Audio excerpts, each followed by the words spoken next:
நான் ஏன் இங்க இருக்கேன்னு கேட்டல, இப்ப அதுக்கான பதில் தெரிஞ்சிருச்சா? எனக்கு நான்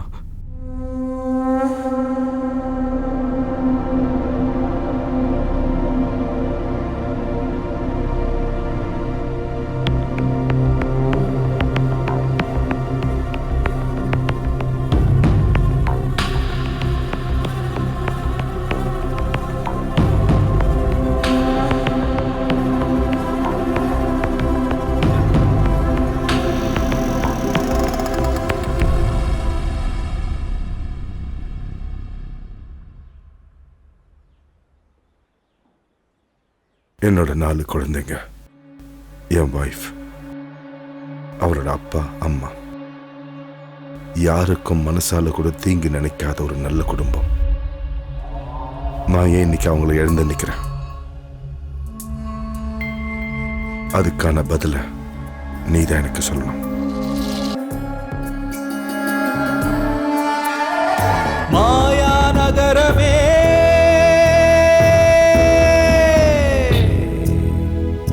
மணல் கடலின் அழகே,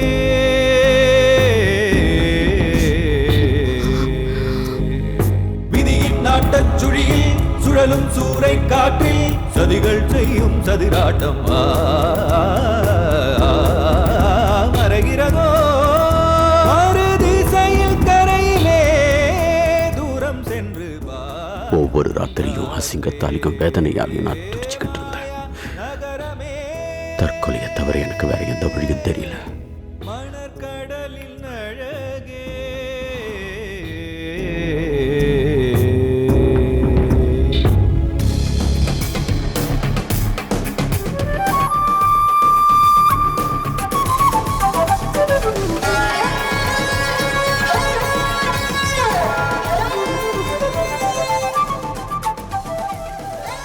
என்னது சுரேஷ் இந்த நேரத்தில் கூப்பிடுறான்?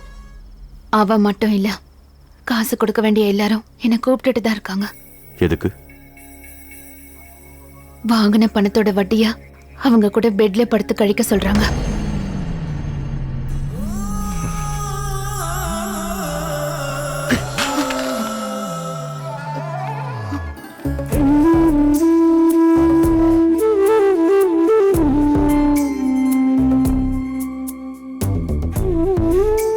அந்த நேரத்தில் தான் ரகு அண்ணன் ஜோசப் சாரை எம்பசியில் வச்சு பார்த்ததா சொன்னார்.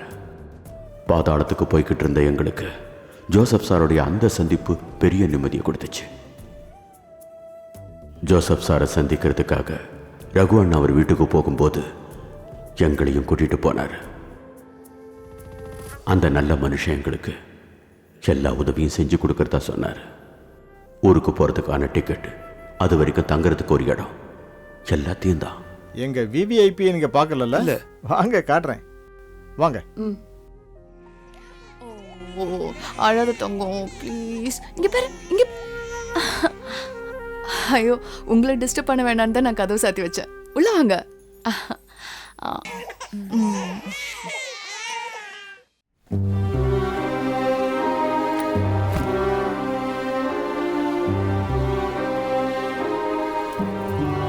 அன்னைக்கு சாயந்தரமே எங்கள் திங்ஸை எல்லாம் பேக் பண்ணிக்கிட்டு ஜோசப் சார் வீட்டுக்கு தங்கறதுக்காக போனோம். Please come.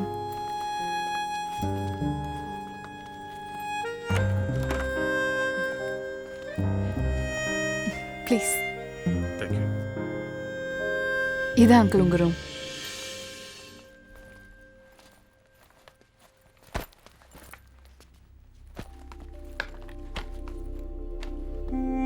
எல்லாத்தையும் இழந்து கடைசியில் நாங்கள் அகதிகளாகவே ஆயிட்டோம். ஒரு புகலிடம் கிடைச்சும் கூட எங்களால் சந்தோஷமாக இருக்க முடியல. வாழ்க்கையில் எல்லாத்தையும் தொலைச்சிட்டேன். என் மனைவி கிட்ட பேசுறதுக்கு கூட எனக்கு தைரியம் இல்லை. நீ என்ன முடிவு பண்ணியிருக்க? ஊருக்கு போகணுமா? நாம சாகறதுக்காக அவ்வளவு தூரம் போக வேண்டிய அவசியம் ஒன்றும் இல்லையே.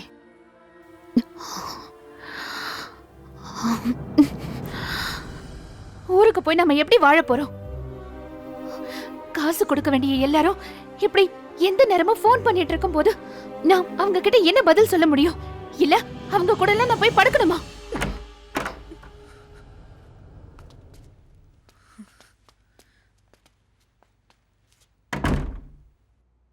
டிக்கெட் கையில வந்து சேர்ற வரைக்கும் ஊருக்கே போயிடலான்னு தோணுச்சு. ஆனா இப்ப யோசிச்சா எனக்கு பைத்தியம் பிடிக்குது. இவளோட கல்யாணத்துக்காக 4-5 ப்ராப்பர்ட்டிஸ் வாங்கி வச்சிருந்தேன். கடனை திக்க எல்லாத்தையும் வித்தாச்சு. மாளிகை மாதிரி ஒரு வீட்டை கட்டி அதையும் தங்கச்சி பேருக்கே எழுதி கொடுத்துட்டாரு. இனி அந்த வீட்டுக்கு போய் ஓசில தான் தங்கணும். நான் அந்த வீட்ல தங்க மாட்டேன். வேற எங்க போறது? நான் என்ன சொல்றேன் அது மட்டும் கேளு, புரியுதா?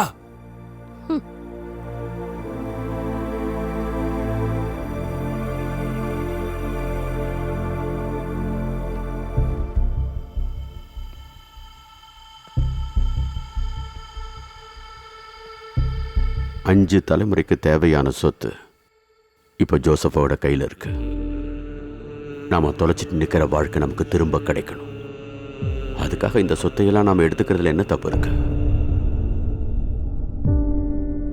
திருட சொல்றியா? காட்டோட சட்டம்தான் உண்மை. வேட்டையாடி பசிக்காக கொல்றது பாவம் ஆகாது. இந்த நிலைமையில நாம ஊருக்கு போனாலும் நம்மால வாழவே முடியாது. ஒன்று சாகிறதுக்கான தைரியம் நமக்கு வேணும், இல்லைன்னா வாழறதுக்கான தைரியம். ரெண்டுல ஒண்ணு இப்போ முடிவு பண்ணணும்.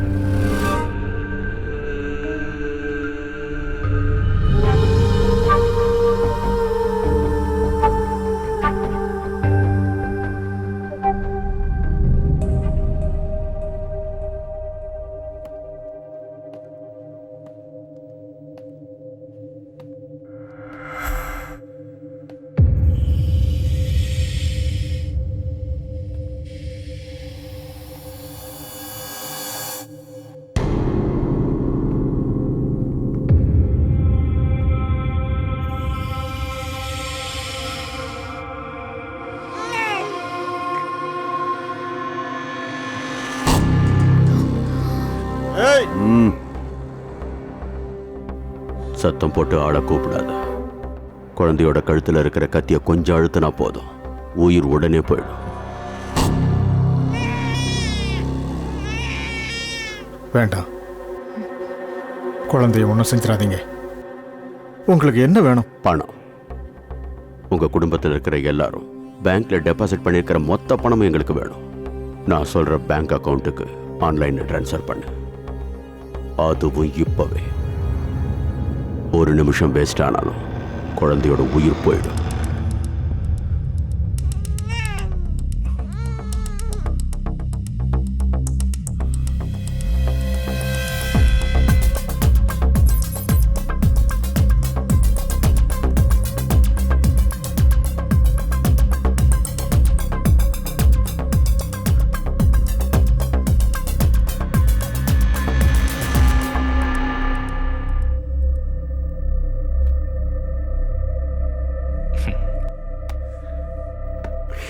இப்போ டைம் 3. 5 மணிக்கு நம்ம ஃப்ளைட். 3:30க்கு நாம கிளம்புறோம். இங்க நடந்த எதுவுமே யாருக்கும் தெரியக்கூடாது. குழந்தை அது வரைக்கும் எங்க கையில தான் இருக்கும்.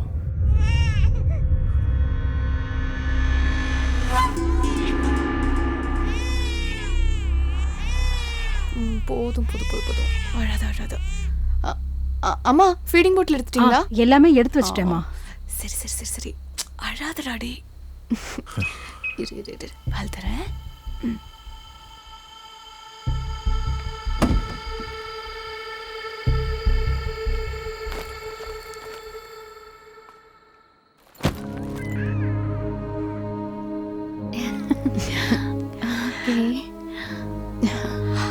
ஓ, அழாத தங்கம், ஊருக்கு போயிடலாம். குழந்தை கொடுங்க. ஒண்ணு இல்லடா செல்லம், அழாத. என்ன தங்கம் வேணும்?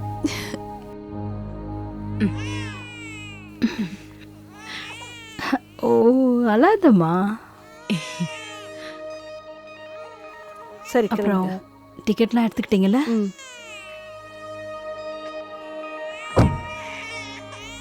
Okay, bye bye.